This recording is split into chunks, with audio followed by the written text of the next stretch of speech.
Welcome to the Learning Pines YouTube. We hope this video helps. In this video, I will explain how to connect your Easy Connection Proton device. First, gather all necessary cables and ensure your Proton unit is fully charged or plugged into a power source. Next, locate the primary connection port on your Proton device, which is typically a USB-C or HDMI port. Finally, prepare your host device, such as a computer or display, by ensuring it has the corresponding input available and is also powered on. This initial setup is crucial for a smooth connection process. Now, let's make the physical connection. Take your chosen cable, for example, a USB-C to USB-A cable, and firmly insert one end into the designated port on your Proton device.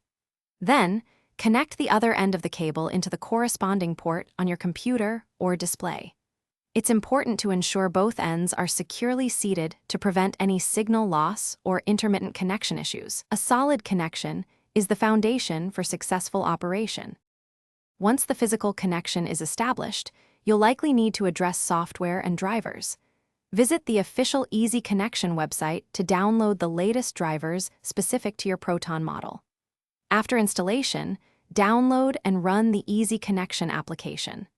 This software often provides a user-friendly interface for managing your device and its settings. Always follow the on-screen instructions carefully to ensure all components are correctly installed and configured for optimal performance. Finally, it's time to test your connection and troubleshoot any issues.